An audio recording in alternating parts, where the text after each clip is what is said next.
show you today a few Indian artifacts. I don't believe I've showed any of these online or on my channel before. These are artifacts that are not necessarily pretty pieces like, say, an arrowhead is or a spear point, but these are just as significant of artifacts, maybe even more so. Most people walk right past these because they only want the really pretty pieces in their collection. For every utilitarian piece like this, you might find a couple hundred utilitarian items as for every maybe one arrowhead that you find.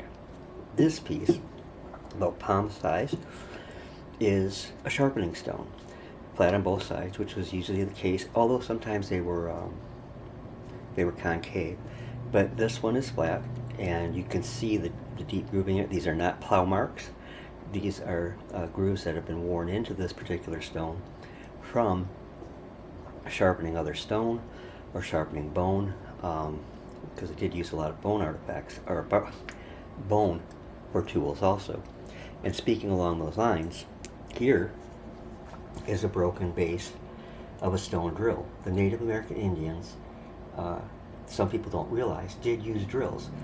This would have come down to a rounded or sharp point. Up here, this would have been fitted into a shaft, like an arrow shaft, and it would have been used on a bow drill. This is unifacial, meaning that it was worked on one side. You can see where it's been worked on this side. Flip it over. It's not been worked on this side. So that's called unifacial.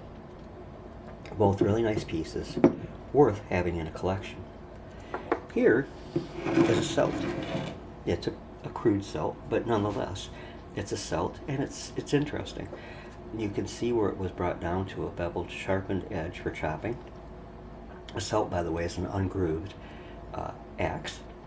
And on this side, it's flat, which is where it was broken off from the core to fashion into the small celt. This one would have probably been handheld, but it also could have been placed into a handle and used that way. While somewhat crude in its design, it is nonetheless a beautiful piece too. Now this piece is a really cool grinding stone. It has a really, I think, interesting shape to it, but its use was on its edges. You can see where it was used heavily on the edges for grinding. It would have been handheld and for grinding grain or whatever, but this is a piece that, a lot of people would just walk by, and I have to ask myself, why? This is a cool artifact, and it's so significant in what it tells about these people's way of life. These artifacts, by the way, are from Saginaw, Michigan, that I'm showing you today, and this would be similar in use to a nutting stone, except it wasn't used for crushing, it was used for grinding. Could have been acorns, could have been walnuts, could have been, any kind of food commodity that needed to be ground up. Then a lot of pieces are overlooked just because they're hard to tell that they're an artifact. This pretty much looks like a stone to most people, but I noticed two things right off when I came across this in a farm field. First off, this area that was chipped out or ground out, and over here, a slight impression, a notch. So this, no doubt in my mind, was a hammer stone that was attached to some kind of a handle. This was the hammering, this is heavy, this was the hammering part of it, and it would have made an excellent hammer stone. Now, it could have also been suspended like this, in that position, so that it could be, so that you could hit down with it on whatever it is they were trying to crush. This is a neat piece, and really kind of a rare piece, because, and I just like to take a look at a couple more items with you. This, to most people walking past it, would look like a rock, but it is actually a crushing stone. It is, as you can see, brought down to a very crude but effective edge for crushing items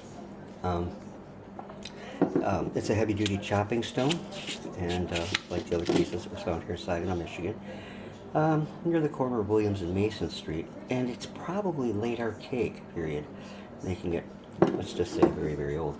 These two pieces are also from there. These are graving spurs. See how sharp that little point is, and how sharp this point is? They were made that way especially because these were used to engrave into bone, to make designs and such. And I've shown you, these are also late archaic, and again from the same site, Williams and Mason Street, that I told you of. And the thing that's cool is from this site, and I've showed you in other videos, I have actually found engraved bone at this site, and they were probably engraved with tools just like these. Well, I just wanted to show you a few pieces today. Hope you enjoyed looking at them. Have a great evening, and God bless.